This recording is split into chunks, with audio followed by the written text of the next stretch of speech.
When Samuel Hartwell placed wildflowers on his wife's grave, he never expected a stranger's gentle words to plant the seeds of a love he thought impossible.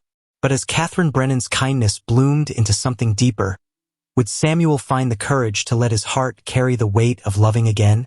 The shovel hit something hard beneath the Nebraska dirt, and Samuel Hartwell's heart nearly stopped. But it was only a rock, not the coffin he'd buried 3 weeks ago that still haunted his dreams every morning at dawn. October wind cut through his worn coat as he knelt beside Margaret's grave in 1867, placing purple flowers against the wooden cross he'd carved with shaking hands. The Clearwater settlement spread below the cemetery hill like a handful of scattered coins, but Samuel saw none of it. His world had shrunk to this patch of earth where his wife lay cold. "I can't do this alone, Maggie." His voice cracked like dry wood. The words felt strange on his tongue. He'd barely spoken to anyone since the funeral. Mrs. Henderson from the general store tried to bring him soup. The preacher knocked on his door with kind words. But Samuel turned them all away, wrapping his grief around himself like a heavy blanket. His calloused fingers traced Margaret's name on the cross. 28 years old when the coughing sickness took her. They'd had 5 good years together, building their little cabin, planning for children who would never come. Now Samuel faced endless empty days stretching ahead like the prairie itself. Flat, colorless, without hope. A meadowlark sang from a fence post, the same song Margaret used to hum while she made breakfast. The sound hit Samuel like a physical blow. He pressed his face against the cool wood of the cross, breathing in the scent of fresh earth and dying leaves. "Everyone says it gets easier," he whispered. "But I don't want it to get easier. Forgetting you feels like dying myself." The morning sun climbed higher, warming his back through the threadbare coat. Other graves dotted the hillside. Old settlers, children taken by fever, men killed in accidents. Samuel had helped dig half these holes, but he'd never understood the weight of loss until now. How did people keep living after their hearts stopped beating? Down in town, hammers rang against nails as men worked on the new schoolhouse. Samuel should be there. He was Clearwater's best carpenter, and they needed his skills. But his hands felt useless now, good for nothing but clutching flowers and wiping tears. A wagon rattled up the dirt road toward town, loaded with supplies from Omaha. Life kept moving while Samuel stood frozen in time. Margaret would have scolded him for wallowing, would have pushed him toward the door with flower-dusted hands and a gentle smile. "Go build something beautiful," she used to say. "Make the world a little better." But how could he build anything when everything inside him felt broken beyond repair? The meadowlark flew away, taking its painful song with it. Samuel gathered the wilted flowers from his last visit, replacing them with fresh purple asters he'd found by the creek. Margaret loved purple, wore a purple dress on their wedding day, dyed with berries she'd gathered herself. "I brought your favorites," he said, arranging the blooms with careful hands. "Remember how you'd fill our whole cabin with flowers every spring? Made it smell like heaven itself." A tear dropped onto the fresh dirt, quickly absorbed. Samuel had cried more in 3 weeks than in his entire 32 years before Margaret died. His pa would have called him weak, but his pa had never loved someone so completely that losing them felt like losing half his soul. The church bell chimed 9 times, echoing across the prairie. Samuel had work waiting. Mrs. Patterson needed her porch fixed before winter, and the Millers wanted a new barn built. But the thought of picking up his tools, of pretending life mattered, exhausted him more than a full day's labor. Maybe he'd just stay here by Margaret's side. Let the grass grow over him too. Join her in whatever place waited beyond the sunset. The idea brought strange comfort. No more waking up alone. No more cooking for one. No more silence where laughter used to ring. But as Samuel prepared to sink deeper into his dark thoughts, something caught his eye. A figure approached the cemetery gate. Someone he didn't recognize in this small town where everyone knew everyone. A woman in a traveling dress, walking with purpose despite the early hour. Samuel quickly wiped his eyes, suddenly aware of how he must look. Unshaven, hollow-eyed, talking to a grave like a madman. He started to rise, to flee before the stranger could witness his private pain. But something about the woman's careful, respectful approach made him hesitate. She wasn't coming to gawk or offer empty comfort. She moved like someone who understood sacred ground, who knew the weight of grief. And for the first time in 3 weeks, Samuel found himself curious about another human being. Who was this stranger? And what brought her to Clearwater's cemetery at dawn? She must have been something special. The voice was gentle but confident, belonging to a woman with reddish hair tucked under a practical bonnet. She stood at a respectful distance, hands folded over a worn leather bag, green eyes holding a kindness that didn't feel like pity. Samuel scrambled to his feet, embarrassed to be caught in his weakness. Yes, she was. He cleared his throat, trying to sound normal. Are you lost, miss? The main road's back that way. The woman smiled, and something about it reminded Samuel of sunlight breaking through storm clouds. I'm exactly where I need to be. Catherine Brennan. She stepped closer, boots crunching on dried grass. Just arrived on the morning stage from Omaha.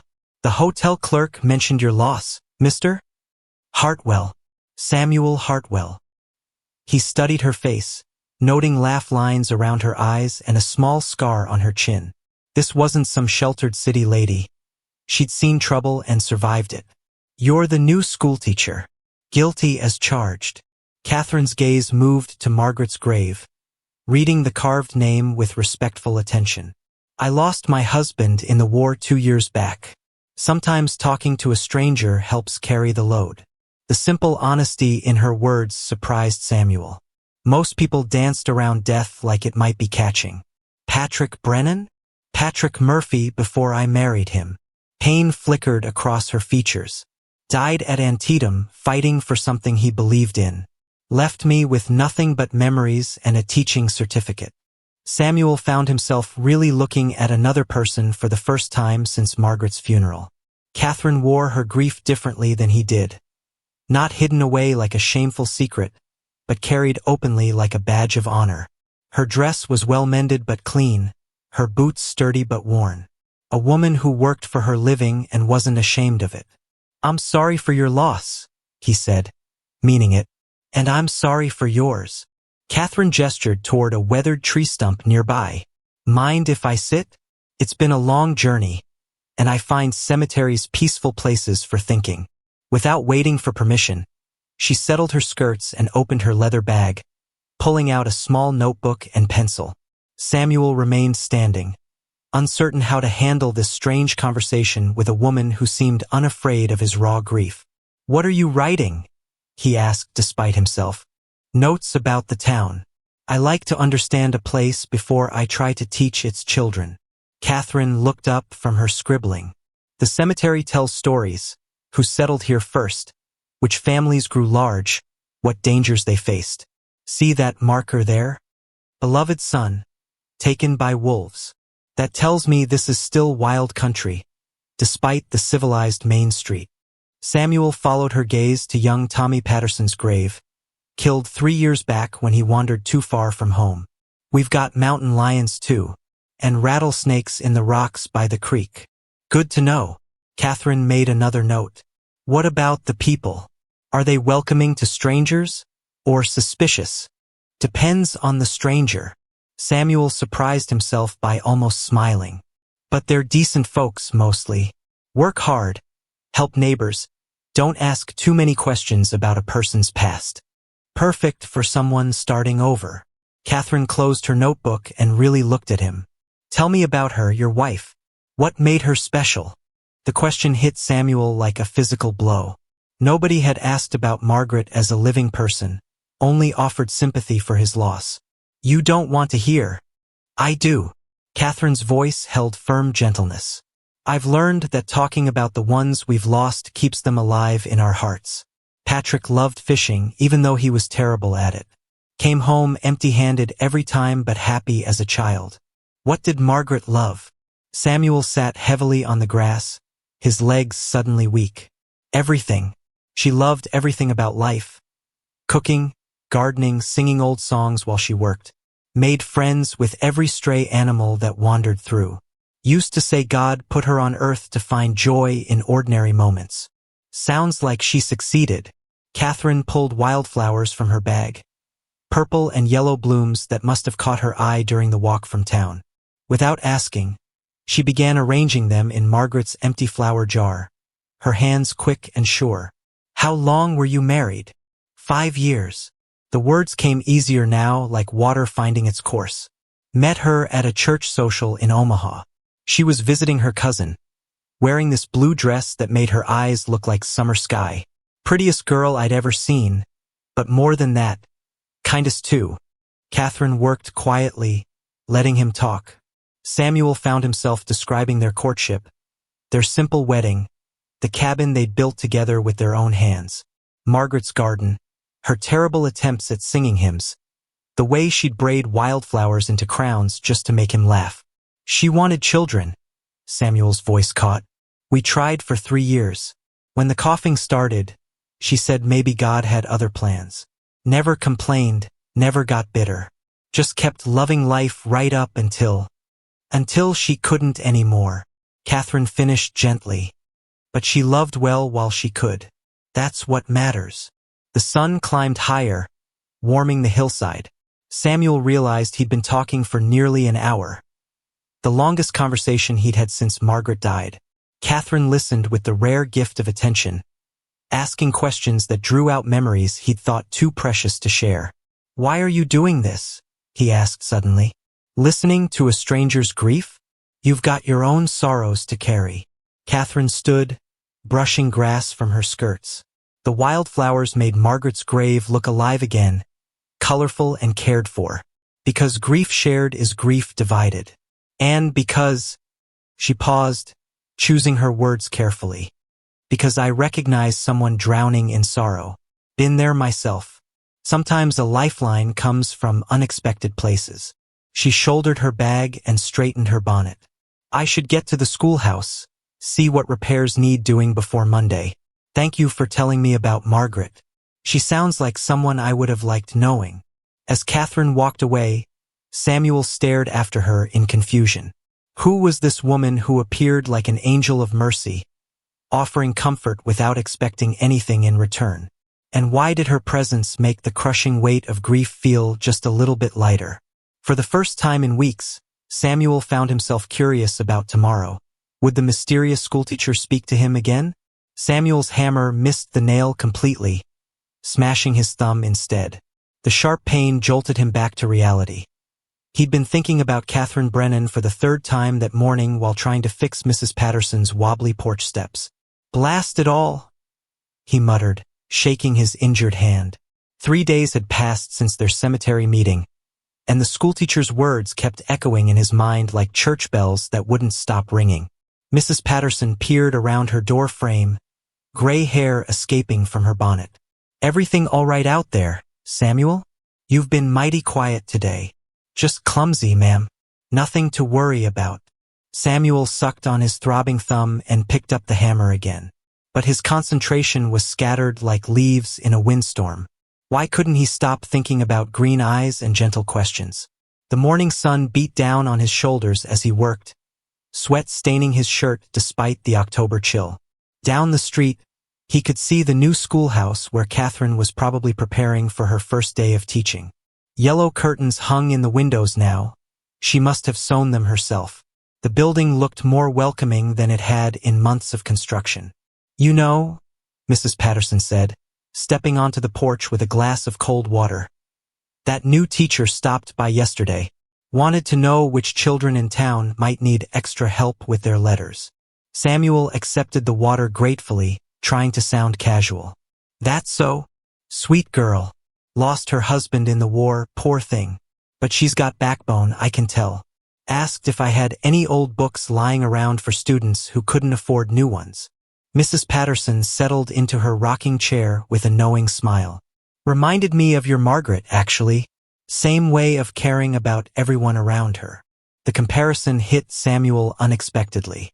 He'd been so focused on his own pain that he hadn't considered how Catherine might be fighting her own battles with loneliness.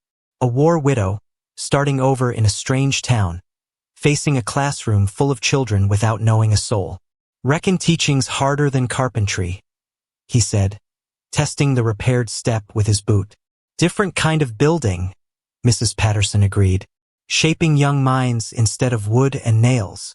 Both important work, though. Samuel finished the porch repairs in thoughtful silence. As he packed his tools, Mrs. Patterson called out again. You know, Samuel, that schoolhouse chimney's been smoking something fierce. Might need a professional eye before winter sets in proper. The suggestion hung in the air like morning mist. Samuel nodded slowly, understanding her meaning. Maybe Catherine could use his help with more than just chimney problems. An hour later, Samuel found himself standing outside the schoolhouse, toolbox in hand and heart hammering against his ribs. Through the windows, he could see Catherine arranging desks and hanging pictures on the walls.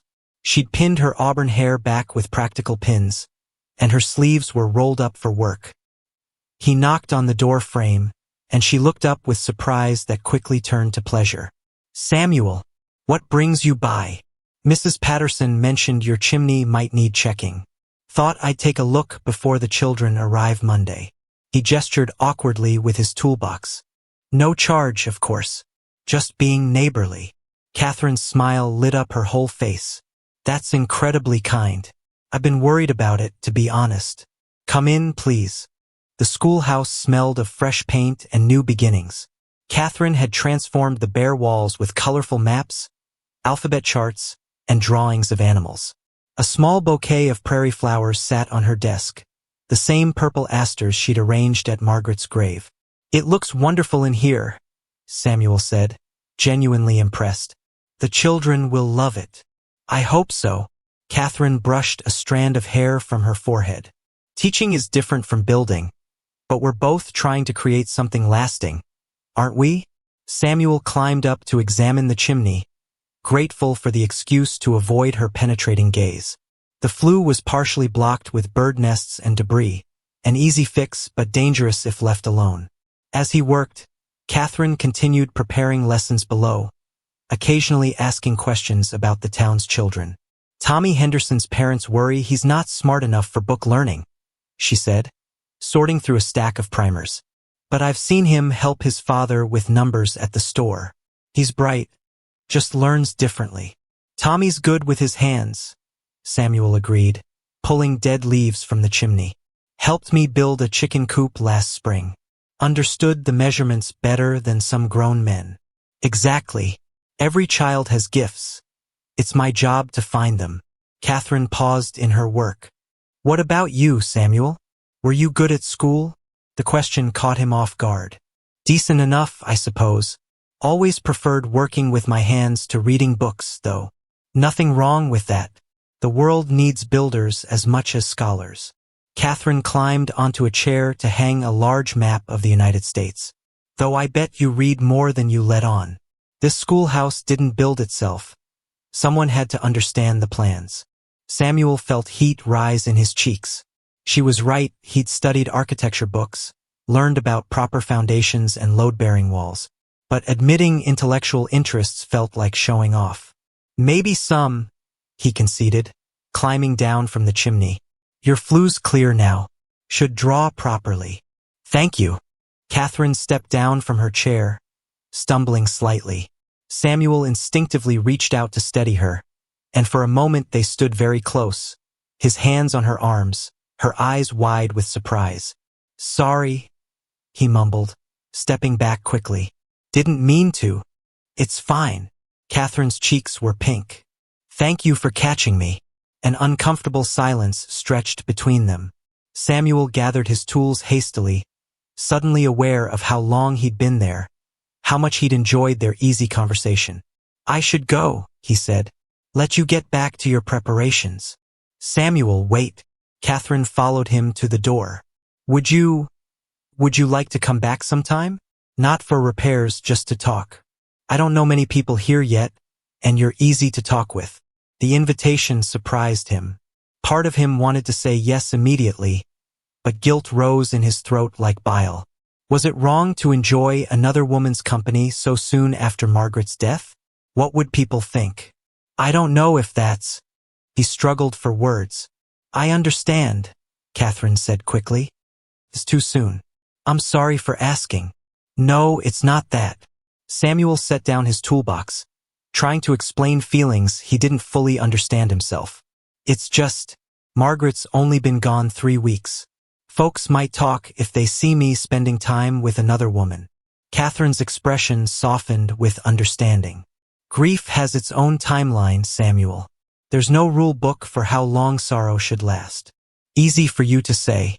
You didn't lose someone in this town where everyone watches everyone else.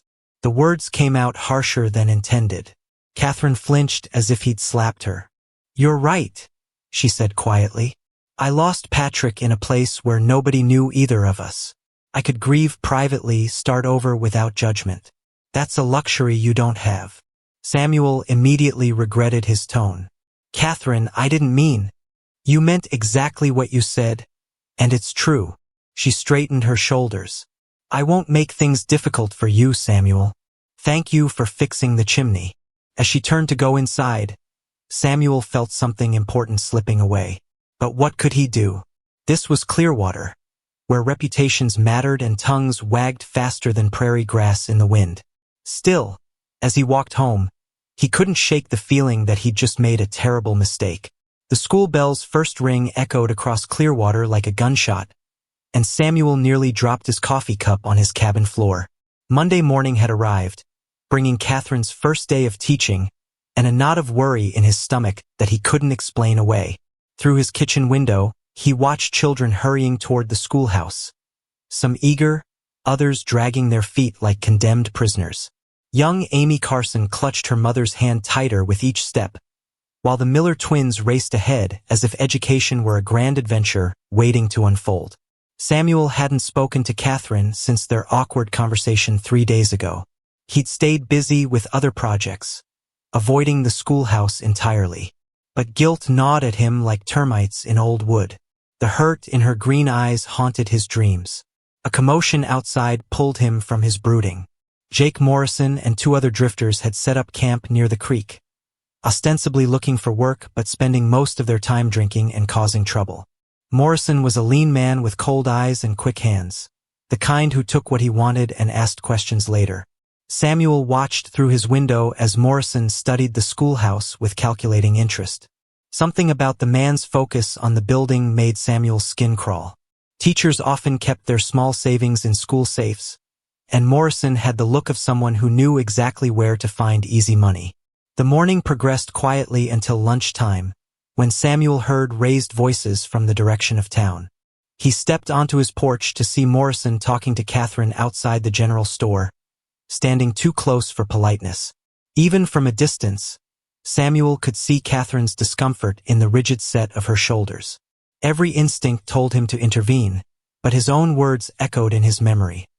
Folks might talk if they see me spending time with another woman. He'd made his choice. Better to avoid complications than risk his reputation. But when Morrison grabbed Catherine's arm, forcing her attention back to his words, Samuel's resolve crumbled like wet paper. Reputation be damned. No woman should face that kind of threat alone. He was halfway to town when Catherine broke free and hurried back toward the schoolhouse, Morrison's laughter following her like a bad smell. Samuel slowed his pace, uncertain whether to continue or retreat to his cabin like a coward. The decision was made for him when little Tommy Henderson came running, tears streaming down his dirt-streaked face. Mr. Samuel! Mr. Samuel! The boy crashed into Samuel's legs, sobbing so hard his words came out in gasps. They said, Miss Catherine don't want me in school no more. Samuel knelt to the boy's level, his carpenter's hands gentle on small shoulders. Slow down, Tommy. Who said what now? Them men by the creek. Tommy wiped his nose on his sleeve. Said Miss Catherine thinks I'm too stupid for learning, and she's gonna send me home permanent-like. Rage built in Samuel's chest like steam in a boiler. Morrison and his friends were playing with a child's heart for their own cruel amusement. Tommy, those men don't know anything about Miss Catherine or what she thinks. They're just trying to cause trouble. But what if they're right? Tommy's eyes were wide with fear. What if I really am too dumb for school? You listen to me, Thomas Henderson. Samuel used his sternest voice. I've seen you figure measurements and help your pa with inventory. You've got a fine mind, it just works differently than some folks. Miss Catherine knows that too. Tommy sniffled, hope flickering in his expression. Really? Really? Now, you march back to that schoolhouse and tell Miss Catherine what those men said. She'll set things straight. Samuel stood, his jaw set with determination. And if anyone tries to stop you, you tell them Samuel Hartwell sent you. As Tommy ran back to school, Samuel made a decision that had been building for days. He was done hiding from his feelings, done letting fear dictate his actions. Catherine needed an ally in this town, and whether folks talked or not, he was going to be one. The afternoon brought more troubling signs. Samuel worked on a barn repair for the Millers, but his attention kept drifting to the schoolhouse. During recess, he saw Morrison and his friends loitering near the building, making comments that sent the children scurrying inside early. "Them drifters are trouble," John Miller said, following Samuel's gaze. "Been asking questions around town about who's got money, who lives alone. Sheriff should run them off before they cause real problems." "What kind of questions?" Samuel hammered a nail with unnecessary force. "About the schoolteacher, mostly. Whether she's got family nearby, how much teachers get paid, if she keeps cash at the school." Miller spat into the dust. "My wife's worried they're planning something bad." Samuel's blood ran cold. Catherine was exactly the kind of target these men preferred. A woman alone with no protection, possibly carrying her life savings. The thought of her facing such danger made his hands shake with anger. "Sheriff Henderson's not much use," Miller continued. "Too old and too slow for the likes of Morrison. We need younger men to stand up for what's right." The pointed comment wasn't lost on Samuel. As the town's most skilled carpenter and one of its strongest men, people looked to him for leadership. His withdrawal from community life since Margaret's death had left a gap that needed filling. As evening approached, Samuel made his way to the schoolhouse. Catherine was still there, grading papers by lamplight, her auburn hair glowing like copper in the warm glow. She looked up with surprise when he knocked. "Samuel? Is everything all right? That's what I came to ask you." He stepped inside, noting how she'd made the space feel welcoming even in the growing darkness. "Tommy Henderson said some men were bothering you today." Catherine's expression tightened. "Nothing I can't handle. Just drifters looking for trouble." "Morrison's not just any drifter, Catherine. He's dangerous, and he's been asking questions about you around town." Samuel moved closer, his voice urgent. "You need to be careful. Keep your doors locked. Don't walk alone after dark. I appreciate your concern, but I can take care of myself." Catherine's chin lifted with stubborn pride. "I've been alone for 2 years now. I know how to spot trouble. This is different. Morrison's the kind of man who takes what he wants and doesn't care who gets hurt." Samuel struggled to find words that would convince her without revealing his own growing feelings. "Margaret used to tell me that accepting help isn't weakness. It's wisdom." The mention of his wife's name softened Catherine's defensive posture. "What are you suggesting?" "Let me walk you home in the evenings. Help you check the school building for problems. Just until these men move on." Samuel felt heat rise in his cheeks. "Folks might talk, but I'd rather deal with gossip than see you hurt." Catherine studied his face in the lamplight, searching for something she seemed to find. "You're willing to risk your reputation for me?" "I'm willing to do what's right, regardless of what people say." The words came out stronger than Samuel felt. "Margaret would want me to help someone in need, no matter what the cost."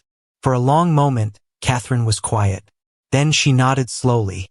"All right, but I have one condition. If we're going to do this, we do it honestly. No pretending it's just neighborly duty when there's clearly something more between us." Her directness caught Samuel off guard. "Catherine, Don't deny it, Samuel.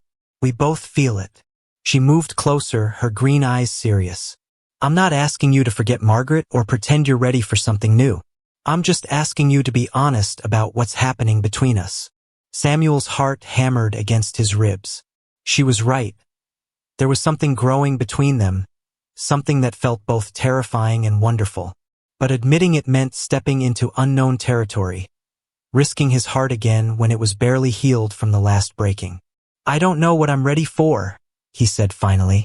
"But I know I care about what happens to you. And I know Margaret would approve of me protecting someone who needed help." Catherine smiled, the expression transforming her face. "That's honest enough for now." As Samuel walked her to her small rooms behind the school, both of them alert for any sign of Morrison or his men, he realized something had shifted between them. The careful distance he'd tried to maintain was crumbling, replaced by something real and fragile and precious. Whatever came next, he wouldn't face it as a coward. The sound of splintering would shatter the midnight quiet, followed by Catherine's terrified scream that made Samuel's blood turn to ice water. He grabbed his rifle and sprinted barefoot across the frozen ground toward the schoolhouse, his heart pounding like thunder in his chest.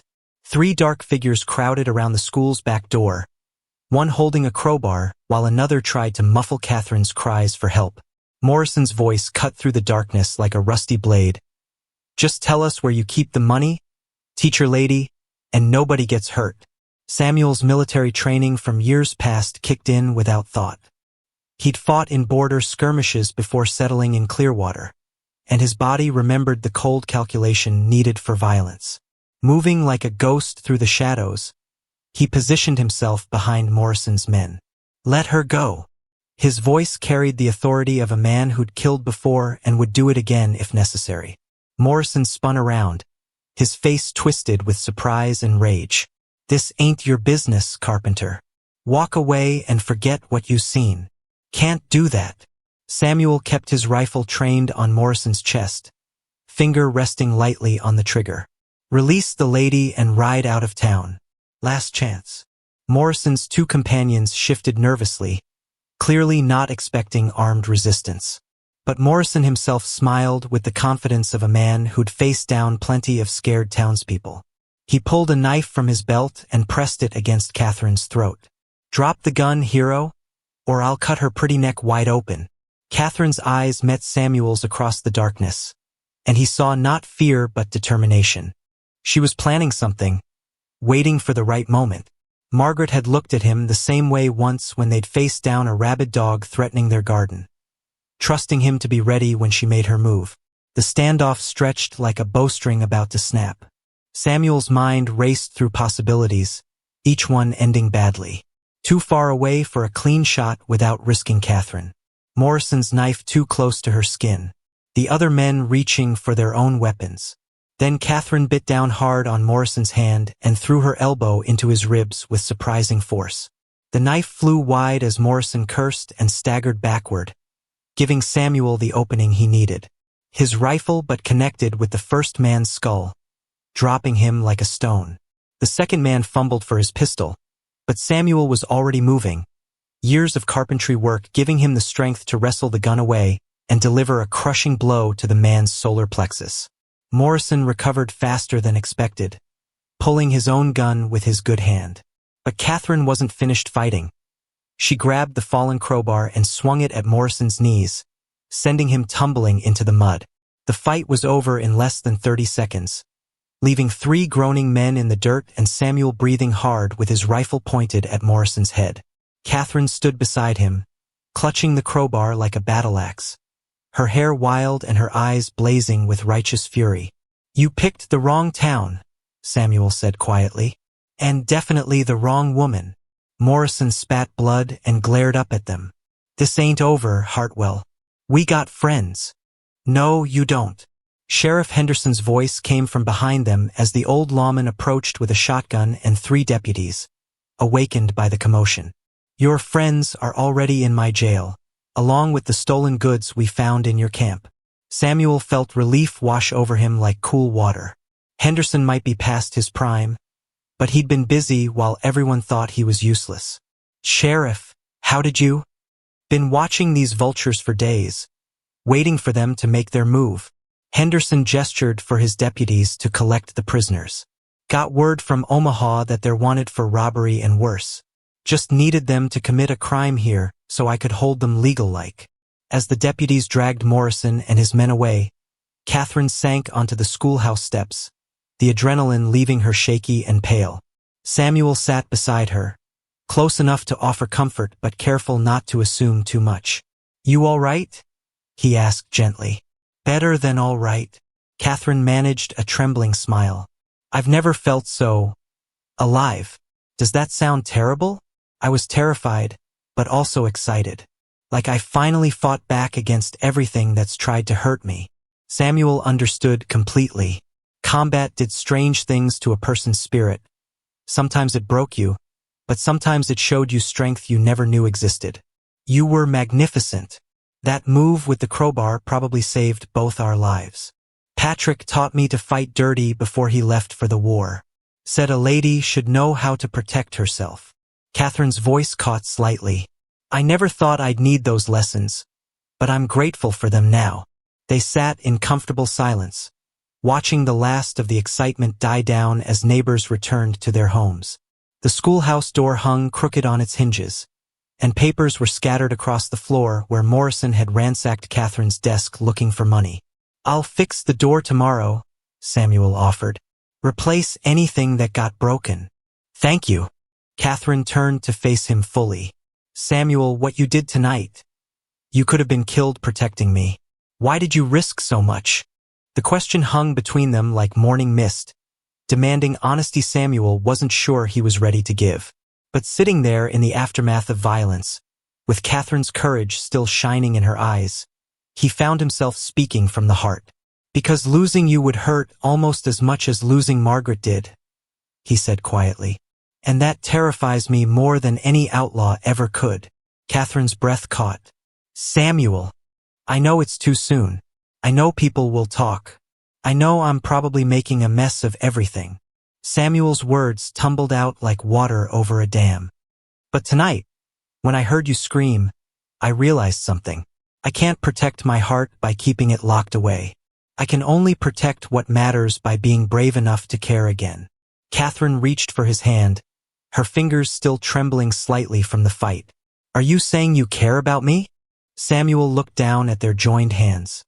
His scarred and calloused from years of work, hers small but surprisingly strong. I'm saying I think I'm falling in love with you, Catherine Brennan, and I don't know what to do about it. The confession hung in the night air like a prayer. Catherine squeezed his hand tighter, and when she spoke, her voice held wonder and hope in equal measure. You could try loving me back, she whispered, if you're willing to take that risk. For the first time since Margaret's death, Samuel felt his heart open like a flower turning towards sunlight. The future suddenly seemed full of possibilities instead of just endless sorrow. But even as he leaned closer to Catherine, a nagging worry tugged at his mind. Morrison's final threat echoed in his memory, and something told him their troubles were far from over. The whole town's buzzing about what happened at the schoolhouse. Mrs. Patterson's voice carried clear disapproval as she handed Samuel his weekly supply order 3 days later, her lips pursed tighter than a miser's purse strings. Samuel kept his expression neutral, though his stomach churned with familiar dread. He'd been expecting this conversation, had seen the sideways glances and whispered conversations that followed him down Main Street since the night he'd fought Morrison's men. Folks are grateful the troublemakers are gone, he said carefully, testing the waters. Oh, certainly. Mrs. Patterson's tone suggested anything but certainty. Though some wonder if a decent man would have found a way to handle things without getting so personally involved with the schoolteacher. There it was, the judgment Samuel had been dreading. In a small town like Clearwater, a man's reputation was everything. Questions about his relationship with Catherine could cost him work, friendships, even his standing in the community he'd helped build from nothing. Miss Brennan was in danger. Any decent man would have helped. Samuel counted out coins for his supplies, keeping his voice steady despite the anger building in his chest. Helping is one thing. Mrs. Patterson leaned across the counter, lowering her voice to a conspiratorial whisper. But Sarah Miller saw you walking her home every evening this week. And young Tommy Henderson says you've been taking your lunch at the schoolhouse instead of going home proper-like. Samuel felt heat rise in his neck. Every innocent moment with Catherine was being twisted into something shameful by people who had nothing better to do than gossip about their neighbor's business. Is there a law against eating lunch wherever a man chooses? Course not. But there's such a thing as proper mourning, Samuel Hartwell. Your poor Margaret ain't been gone but a month, and already you're chasing after another woman like some lovesick schoolboy. The accusation hit Samuel like a physical blow. Margaret's memory was sacred to him. The idea that people thought he was dishonoring her by caring for Catherine made his hands shake with rage. "I loved my wife more than life itself," he said through gritted teeth. "Nothing I do now changes that." "Maybe so." Mrs. Patterson's expression softened slightly. "But appearances matter, Samuel. People are starting to talk, and not kindly. Reverend Palmer's been asking questions about your spiritual state. Some of the church ladies think you might need guidance about proper Christian behavior." Samuel grabbed his supplies and headed for the door, needing fresh air before he said something he'd regret. But Mrs. Patterson's final words followed him into the street. "I'm just saying, be careful. A man's reputation is easier lost than found, especially when it comes to matters of the heart." Outside, Samuel leaned against his wagon and tried to calm his racing pulse. The morning sun felt too bright, the familiar sounds of town life too loud. Everything that had felt right 3 days ago now seemed complicated and dangerous. "Mr. Samuel." Tommy Henderson came running from the direction of the schoolhouse, his face bright with excitement. "Miss Catherine says, can you come quick? The roof's leaking something fierce, and she's afraid it'll ruin all the books." Samuel looked toward the schoolhouse, where he could see Catherine on a ladder trying to position buckets under dripping water. His first instinct was to rush to her aid, but Mrs. Patterson's words echoed in his mind. More fuel for the gossip fire. "Tommy, run ask your pa to help. He's got experience with roof repairs." Samuel climbed onto his wagon seat, avoiding the boy's confused expression. "But Miss Catherine asked special for you. Says you're the best carpenter in 3 counties. The praise should have felt good, but it only made Samuel's guilt worse. Catherine trusted him, needed him, and he was abandoning her because of what people might think. What kind of man did that make him? "Your pa can handle it," Samuel repeated, snapping the reins to get his horses moving. "I've got other work waiting." As he drove away, Samuel caught a glimpse of Catherine watching from the schoolhouse window. Even from a distance, he could see the hurt and confusion in her posture. She trusted him with her safety, her heart, her future, and now he was running away like a coward. The afternoon dragged by in a haze of self-loathing. Samuel worked on a barn repair outside town, hammering nails with unnecessary violence while his mind churned with conflicting emotions. Part of him wanted to ignore the gossips and follow his heart. But another part, the part raised to value community standing above personal happiness, whispered that Mrs. Patterson was right. What would happen to his business if church members decided he was morally suspect? Who would hire a carpenter they couldn't trust in their homes? And what about Catherine's reputation? A schoolteacher needed the community's respect to be effective. His association with her could destroy her career before it truly began. The sun was setting when Samuel finally returned to town, dreading but knowing he needed to face Catherine honestly. He found her in the schoolhouse, mopping water from the floor while buckets caught steady drips from the patched roof. Her dress was damp and her hair had escaped its pins, but she worked with determined efficiency. "Catherine." His voice came out rougher than intended. She looked up, and Samuel's heart clenched at the wariness in her green eyes. "Samuel, I wondered if you'd come. Tommy said you needed help with the roof." "I did. This morning." Catherine wrung out her mop with sharp movements. "Mr. Henderson came by around noon, did what he could. Said you were too busy with other work." The hurt in her voice cut deeper than any gossip could. Samuel set down his toolbox and moved closer, noting the exhaustion in her face, the way her shoulders slumped with more than just physical tiredness. "Catherine, I need to explain." "No explanation needed." She turned back to her mopping. "I understand perfectly. The good people of Clearwater have made their feelings clear about our friendship. You're protecting your reputation. It's the smart thing to do." "It's not about being smart, isn't it?" Catherine faced him again, and now he could see tears glistening in her eyes. "Mrs. Patterson made sure to tell me all about the wonderful advice she gave you this morning, about proper mourning periods and Christian behavior and the importance of a man's reputation." Samuel felt his carefully constructed excuses crumble like wet sand. You don't understand the pressure. I understand perfectly. Catherine's voice rose with frustration. I understand that you're so worried about what people think that you're willing to throw away something real and beautiful. I understand that you'd rather hide behind Margaret's memory than risk your precious standing in this community. The accusation about Margaret hit Samuel like a slap. Don't you dare bring her into this. My wife has nothing to do with. She has everything to do with this. Catherine threw down her mop, water splashing across the floor. You're using her death as an excuse to avoid living, Samuel. As an excuse to avoid taking any risks or making any choices that might make people uncomfortable. That's not true, isn't it? Tell me honestly, if Margaret were alive and telling you to help me, would you have walked away today? Or would you have told Mrs. Patterson to mind her own business and fixed my roof like any decent neighbor would? The question hung between them like a sword. Samuel knew the answer, hated himself for it. Margaret would have been appalled at his cowardice, at his willingness to abandon someone in need for the sake of appearances. Margaret would have wanted me to help you, he admitted quietly. Then why didn't you? Catherine's voice broke slightly. Why are you letting fear make your choices instead of love? Samuel had no answer that didn't make him sound like the coward he was becoming. In the growing darkness of the schoolhouse, with water still dripping around them and Catherine's tears reflecting the lamplight, he realized he'd reached a crossroads that would define the rest of his life.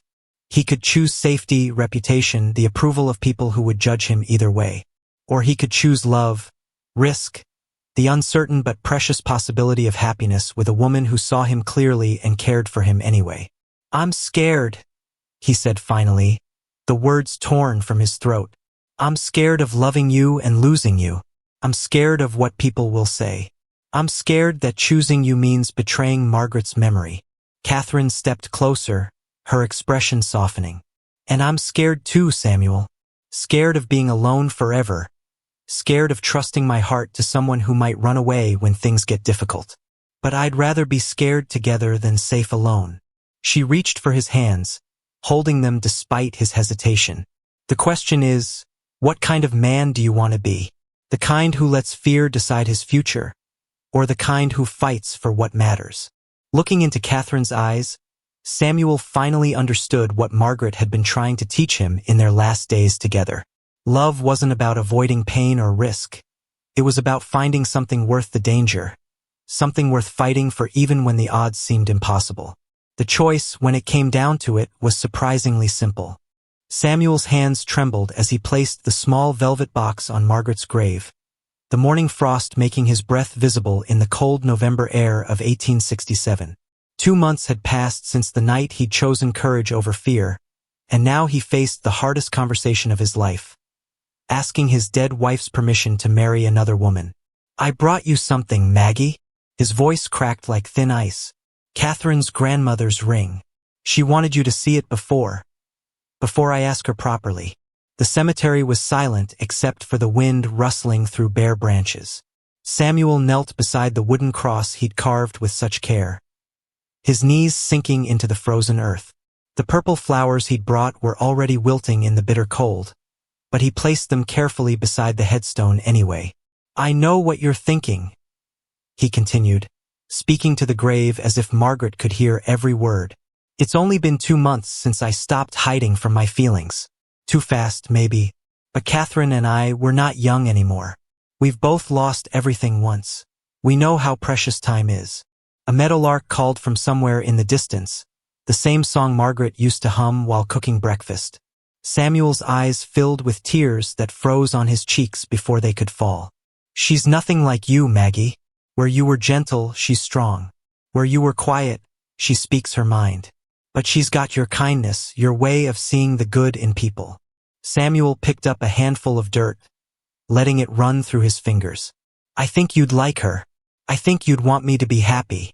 The wind picked up, scattering the dead flowers and making Samuel's coat flap around his legs. He stood slowly, his knees protesting after kneeling so long in the cold. I'm going to ask her today after church. Pastor Williams says he'll marry us before Christmas if she says yes. Samuel wiped his eyes with the back of his hand. I wanted you to know first. Wanted to say goodbye to this part of my life proper-like. He picked up the ring box and turned toward town, where church bells were beginning to ring. Catherine would be there, sitting in the third pew with her students, wearing the blue dress that made her eyes look like summer sky. The thought of her waiting for him gave Samuel the strength to walk away from Margaret's grave without looking back. The church was packed when Samuel arrived, every pew filled with families dressed in their Sunday best. He spotted Catherine immediately, her auburn hair gleaming in the colored light from the stained glass windows. She smiled when she saw him, and Samuel felt his heart skip like a stone across still water. Reverend Palmer's sermon was about new beginnings and God's plan for healing broken hearts. Samuel barely heard the words, too focused on the small box in his pocket and the woman 3 rows ahead. When the service ended, he waited while Catherine helped her students with their coats and scarves. Walk with me? He asked when they were finally alone. Catherine nodded, wrapping her shawl closer against the cold. They walked in comfortable silence toward the edge of town, where the prairie stretched endlessly under a gray sky. Samuel's heart hammered so hard he was sure Catherine could hear it. You're nervous about something? She observed, glancing at his face. You've been fidgeting all through church. Samuel stopped walking and turned to face her. The wind had brought color to her cheeks and loosened strands of hair from her careful bun. She looked beautiful and alive and completely unaware of what was coming. Catherine, these past 2 months have been the best of my life since Margaret died. The words came out in a rush. You've brought light back into my world, given me reason to hope again. Catherine's eyes widened with understanding. Samuel, what are you? I'm saying I love you. He pulled the ring box from his pocket, his hands shaking so badly he nearly dropped it. I'm saying I want to spend the rest of my life making you happy, if you'll have me. Catherine stared at the box as if it might bite her. Samuel, I know it's fast. I know people will talk. But I also know that life is short and love is precious. And I don't want to waste another day being careful when I could be living. Samuel opened the box, revealing a simple gold band with a small diamond that caught the pale sunlight. Marry me, Catherine. Be my wife. Catherine's hand flew to her mouth, tears spilling over her cheeks. For a terrifying moment, Samuel thought she might say no. Then she threw her arms around his neck, laughing and crying at the same time. Yes, she whispered against his ear. Yes, yes, of course, yes. Samuel spun her around, both of them laughing like children. When he set her down, he slipped the ring onto her finger with hands that barely shook at all. It fit perfectly, as if it had been meant for her all along. When? Catherine asked, admiring the ring in the afternoon light. Christmas Eve, if you're willing. Pastor Williams says it would be fitting. A celebration of new life at the season of hope. Catherine smiled through her tears. Christmas Eve sounds perfect. They walked back to town hand in hand, the engagement ring catching light with every step. Samuel felt lighter than he had in months, as if some great weight had been lifted from his shoulders. He'd chosen love over fear, hope over despair, and the future suddenly seemed bright with possibilities. But as they reached Main Street, Samuel noticed people staring at Catherine's ring with expressions ranging from surprise to disapproval. Mrs. Patterson stood outside the general store with a group of church ladies, their heads bent together in urgent conversation. When they saw Samuel and Catherine approaching, the whispering stopped abruptly. Congratulations, Mrs. Patterson said stiffly. Though I must say, this is quite sudden. When you know, Samuel replied, keeping his voice steady despite the tension crackling in the air. Indeed, Mrs. Patterson's smile was thin as paper. Well, I'm sure you'll both be very happy, though I do hope you've thought this through properly. Marriage is a sacred institution, not something to be entered into lightly. Catherine squeezed Samuel's hand tighter. We appreciate your concern, Mrs. Patterson, but we're quite certain of our feelings. Of course you are, dear. Mrs. Patterson's tone suggested anything but agreement, though some might say a proper mourning period shows respect for the departed. Not everyone will understand such haste. The barbed comment hit its mark. Samuel felt anger rise in his throat, but Catherine spoke before he could respond. Some might also say that love is a gift not to be wasted, she said calmly, and that the departed would want the living to find happiness, not spend years in lonely grief. Mrs. Patterson's eyes flashed with irritation. Well, I suppose we all have our own opinions about what's proper. As they walked away, Samuel could feel the weight of disapproving stares following them down the street. The joy of the proposal was already being tainted by the community's judgment, and he wondered if he'd made a terrible mistake. Don't let them steal this from us, Catherine said quietly, as if reading his thoughts. What we have is real and beautiful. Don't let their fear make you doubt it.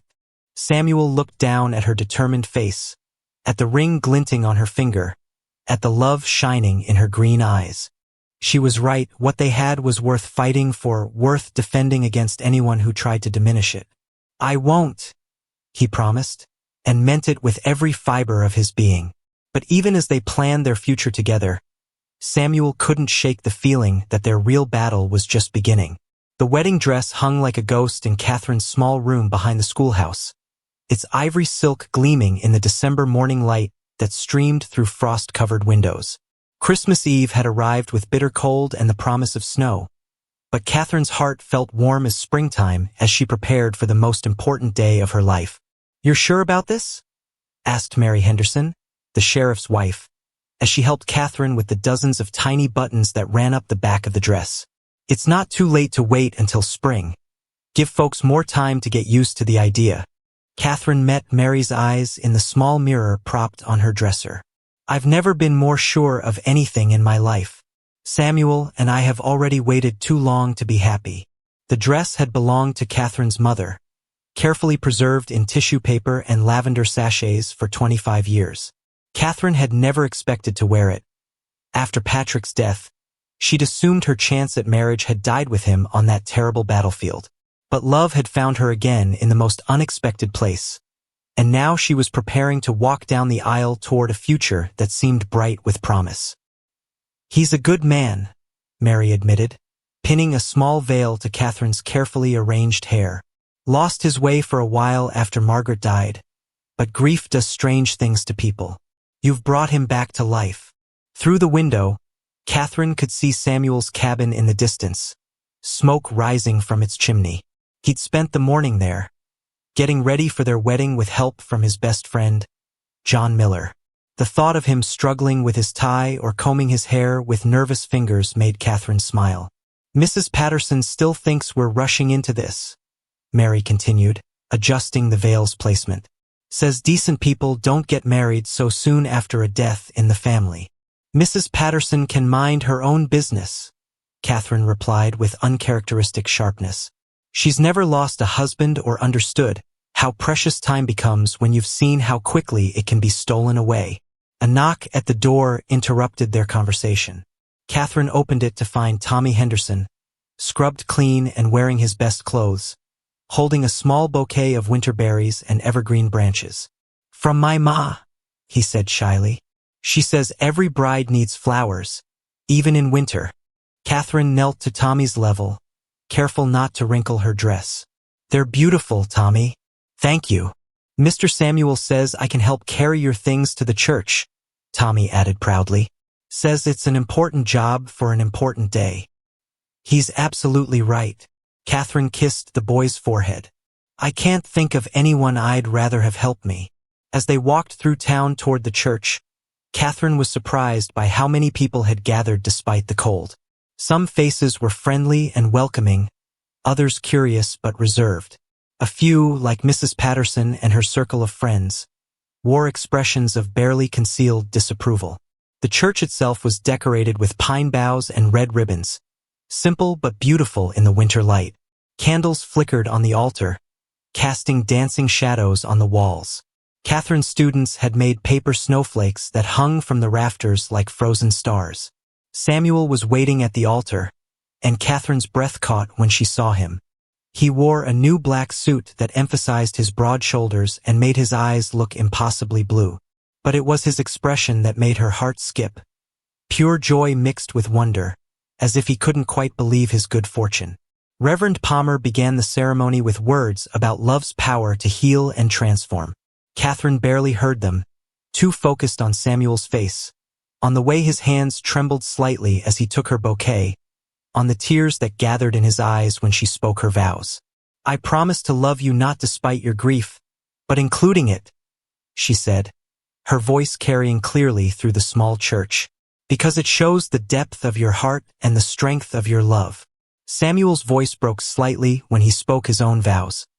"I promise to build a life with you that honors both our pasts and creates something entirely new.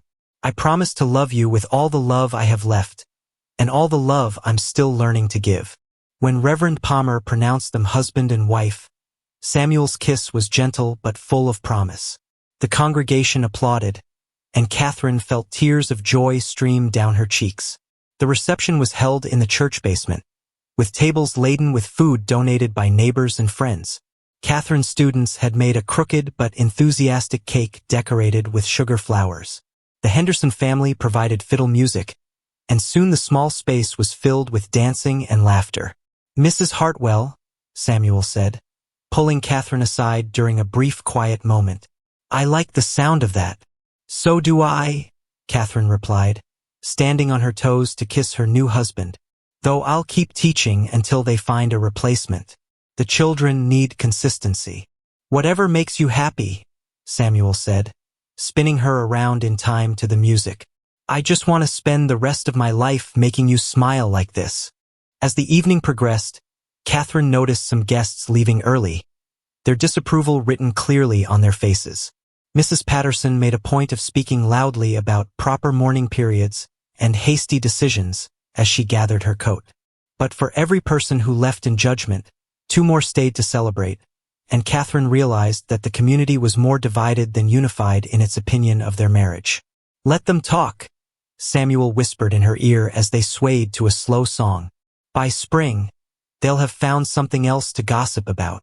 Catherine hoped he was right, but she could feel the weight of disapproving stares from across the room.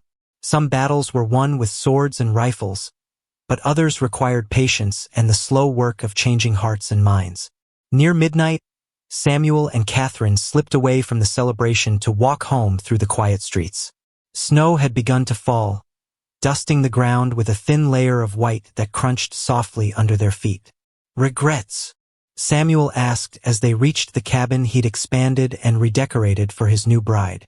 Catherine looked up at her husband's face, noting the love and hope shining in his eyes, the way he held her hand as if it were something precious and fragile. "None," she said firmly. "Not a single one." Samuel carried her over the threshold, both of them laughing at the old tradition. The cabin was warm and welcoming, with fresh flowers on the table and a fire crackling in the hearth. Catherine's belongings had been moved in during the morning, mixing with Samuel's possessions to create something new, not Margaret's home or Catherine's temporary quarters, but their shared space.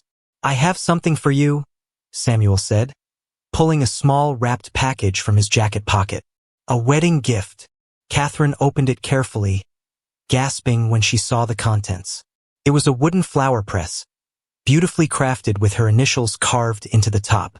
"For preserving wildflowers," Samuel explained.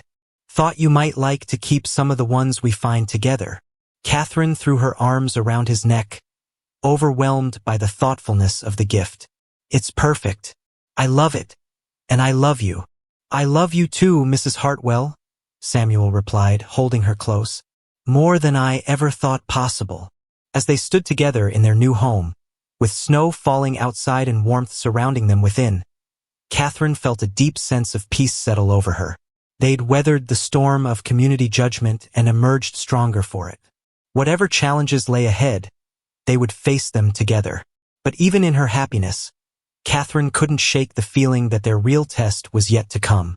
Love was easy in the shelter of their own home. The question was whether it would survive when the world outside tried to tear it apart. The tornado struck Clearwater on a sweltering August afternoon in 1868, turning the sky the color of old brass and sending Catherine's 8-month pregnant belly into sharp, panicked contractions as she herded her students into the schoolhouse cellar. The wind howled like a living thing hungry for destruction, and through the small cellar window, She watched their carefully built world begin to tear apart. "Stay calm, children," Catherine commanded, though her own voice shook as another contraction gripped her swollen body. Little Amy Carson was crying, and the Miller twins huddled together in terror as the building above them groaned and creaked under the storm's assault. Samuel was somewhere in town working on the new church steeple, and Catherine's heart clenched with fear that went beyond her own immediate danger. The baby inside her seemed to sense the chaos, kicking frantically against her ribs as if trying to escape the violence of the storm. Then came the sound that would haunt her dreams for years, a freight train roar that meant the twister was directly overhead. The schoolhouse shuddered like a living thing in pain, and Catherine threw herself over the children as debris began raining down from above. When silence finally returned, it was more frightening than the noise had been.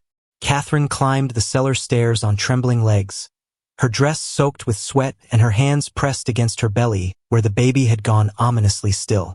The schoolhouse was intact but damaged, windows blown out, roof partially torn away, her carefully arranged classroom scattered like leaves in a windstorm. But outside was devastation beyond imagination. Main Street looked like a battlefield. The general store was completely gone, reduced to splinters and scattered goods. 3 houses had vanished entirely, leaving only foundations and the scattered remnants of people's lives. The new church steeple Samuel had been working on lay in twisted pieces across the town square. "Mr. Samuel," Tommy Henderson's voice cut through Catherine's shock. The boy was running toward her, his face streaked with dirt and tears. "Miss Catherine, Mr. Samuel's hurt bad. He's at the doc's place." Catherine's world tilted sideways. Another contraction hit just as Tommy reached her, and she doubled over with a gasp of pain that was equal parts physical and emotional. The baby was coming and Samuel was hurt, and their town was destroyed. "Tommy, get Mrs. Henderson," she managed through gritted teeth. "Tell her the baby's coming and I need help getting to the doctor's office." The next hour passed in a blur of controlled chaos. Mary Henderson appeared with 2 other women, forming a protective circle around Catherine as they made their way through the debris-strewn streets. Every step brought fresh evidence of the tornado's destruction. Families searching through rubble for precious possessions, men organizing rescue efforts, children crying for lost pets and broken toys. Dr. Morrison's office had survived mostly intact, and Catherine found Samuel lying on a narrow cot with his left arm in a makeshift sling and a bandage wrapped around his head. His eyes were closed, and for one terrible moment Catherine thought she might lose him just as she was about to bring their child into the world. "He's unconscious but stable," Dr. Morrison explained, his usually calm demeanor frazzled by the afternoon's emergencies. "Broken arm, concussion, some cuts and bruises. He was trying to get people out of the church when the steeple came down." Catherine sank into a chair beside Samuel's cot just as another contraction seized her. The baby was definitely coming, whether the world was ready or not. Mary Henderson took charge with the efficiency of a woman who delivered half the children in Clearwater, sending the doctor's wife for clean linens and hot water. "The baby's early," Catherine panted between contractions. "Is that bad?" "Only about 3 weeks," Mary soothed. "Babies born during disasters often come early. It's nature's way of getting them out of danger." As labor progressed, Catherine found herself caught between 2 worlds, the physical ordeal of childbirth and her desperate need to watch Samuel's still form for signs of awakening. Outside, she could hear the sounds of the town rallying together, voices calling out for help, the creak of wagon wheels carrying supplies, the rhythmic pounding of hammers as people began the work of rebuilding. "I can see the head," Mary announced just as Samuel's eyes fluttered open. "Catherine." His voice was weak and confused. "What's happening?"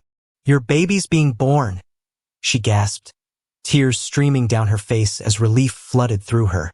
"Our baby's coming, Samuel." Samuel struggled to sit up despite his injuries, his good hand reaching for Catherine's.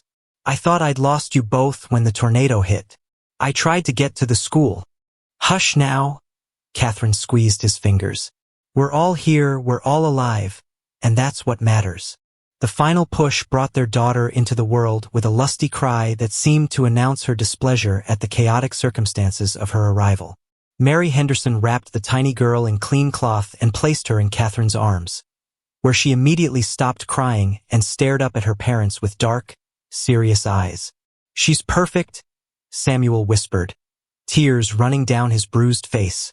"Look at her, Catherine. She's absolutely perfect." Catherine studied her daughter's tiny features, Samuel's stubborn chin, her own green eyes, delicate fingers that gripped with surprising strength. "What should we name her?" Samuel was quiet for a long moment, his gaze moving between his wife and daughter and the devastation visible through the office window. "Rose," he said finally. "Rose Margaret Hartwell, for new beginnings and precious memories." Catherine smiled through her exhaustion. "Rose Margaret. I like that." As evening fell, the full extent of the tornado's damage became clear. 5 people had died, including old Mr. Patterson from the general store. 23 buildings were destroyed or severely damaged. Families were homeless, businesses were ruined, and the carefully constructed community that Samuel and others had built over the years lay in ruins. But in the doctor's office, holding their newborn daughter while Samuel recovered from his injuries, Catherine felt something unexpected: hope. The storm had taken much, but it had also brought them this perfect little life, this tangible proof that love could create something beautiful even in the midst of destruction. "What do we do now?" Catherine asked as Mary Henderson helped her settle Rose for her first feeding. Samuel struggled to sit up straighter, wincing as the movement jarred his broken arm. "We rebuild. We help our neighbors. We put the town back together. And we raise our daughter to be strong enough to weather whatever storms come next."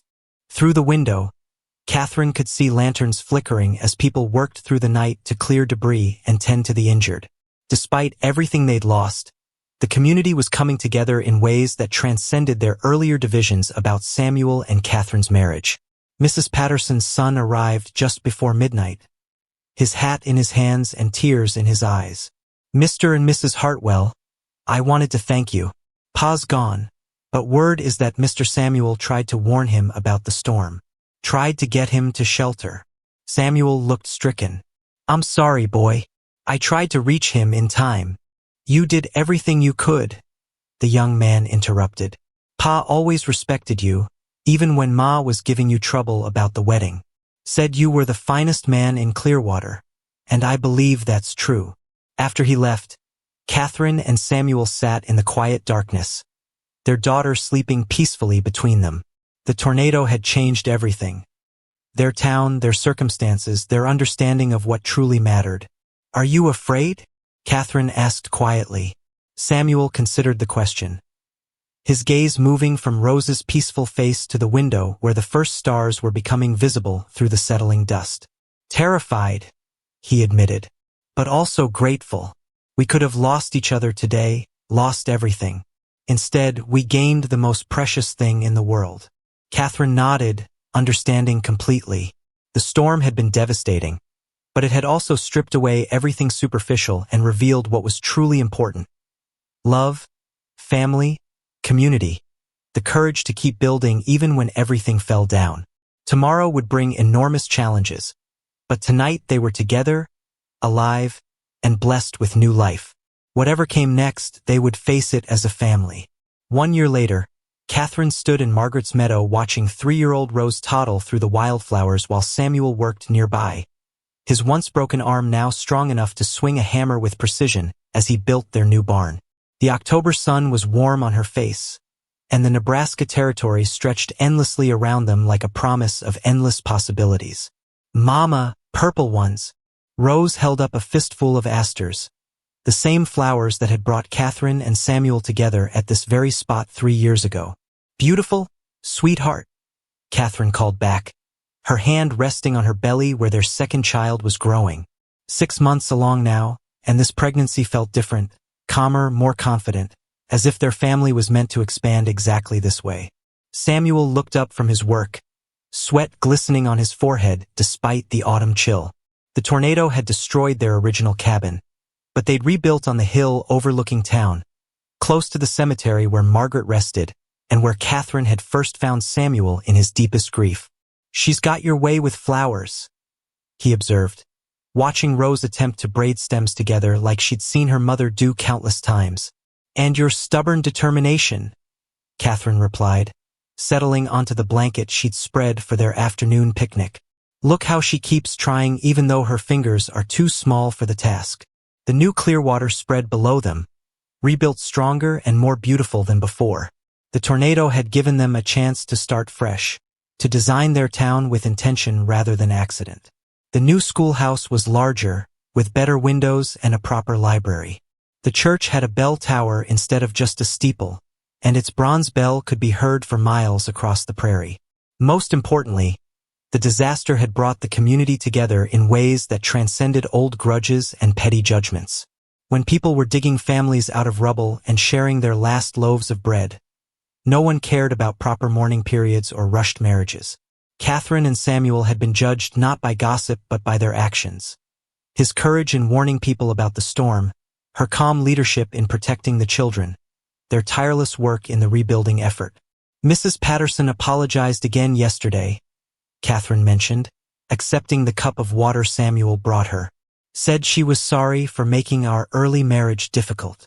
"She's a good woman at heart," Samuel replied, settling beside his wife on the blanket. "Just needed to learn that love doesn't follow society's schedule." Rose ran over with her collection of flowers, dumping them in Catherine's lap with the generous abandon of childhood. "For the baby," she announced solemnly, patting Catherine's rounded stomach. "The baby will love them," Catherine assured her daughter. "Just like Daddy loved the flowers I brought to Mama Margaret's grave." It had taken time, but they'd found a way to honor Margaret's memory while building their new life. Rose knew about her daddy's first wife, saw her grave decorated with fresh flowers each week, understood that love didn't diminish by being shared but multiplied instead. "Tell me the story again," Rose demanded, settling between her parents with the expectation of familiar entertainment. "Which story, little one?" Samuel asked, though he knew perfectly well what she wanted to hear. "About how you and Mama fell in love with flowers." Catherine and Samuel exchanged amused glances. Their daughter never tired of hearing how they'd met, how purple asters had been the first bridge between two grieving hearts.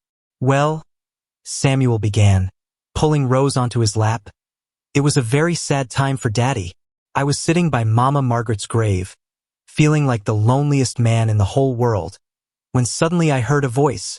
As Samuel told their story, edited for a child's understanding but true in all the important ways, Catherine watched her husband's face transform with remembered emotion. He still carried grief for Margaret, probably always would, but it no longer defined him. Instead, it had become part of the foundation on which he'd built their life together. "And then what happened?" Rose asked at the story's climax, even though she'd heard it dozens of times. "Then Mama helped Daddy remember that hearts can hold more than one love," Catherine finished. "And when two people love each other very much, sometimes they decide to get married and have beautiful little girls who pick flowers in meadows." Rose clapped her hands in delight, then scrambled down to chase a butterfly that had landed nearby. Catherine and Samuel watched her with the profound contentment of parents who'd nearly lost everything and found it again multiplied. "Do you ever regret it?" Catherine asked quietly. "Marrying so quickly, facing all that judgment?" Samuel considered the question seriously, his gaze moving from their daughter to the town below to the grave where Margaret rested in peace. "The timing was right for us, even if it wasn't right for everyone else. We'd both learned that life's too short and love's too precious to waste on other people's expectations. Even if we'd waited longer, some folks would have found fault," Catherine agreed. "Better to be criticized for loving too much than for not loving at all." A wagon approached on the road below, and they could see Dr. Morrison climbing toward them with his medical bag. Catherine's monthly checkup, though she felt perfectly healthy and strong. "How are we today, Mrs. Hartwell?" the doctor asked, settling onto a tree stump Samuel had positioned for his visit. "Wonderful," Catherine replied honestly. "The baby's active, I'm sleeping well, and I haven't had any of the sickness that plagued me with Rose." Dr. Morrison listened to the baby's heartbeat with his stethoscope, checked Catherine's pulse, and pronounced everything perfectly normal. "This one should arrive right on schedule," he predicted. Late February, early March. A spring baby, Samuel said with satisfaction. Born when the world's waking up again. As the doctor packed his bag to leave, he paused to watch Rose, who was now attempting to teach a grasshopper to follow her finger. She's got both your best qualities, he observed. Your wife's curiosity and your determination. This town's going to benefit from having her grow up here. After he left, the small family spent the rest of the afternoon in peaceful companionship.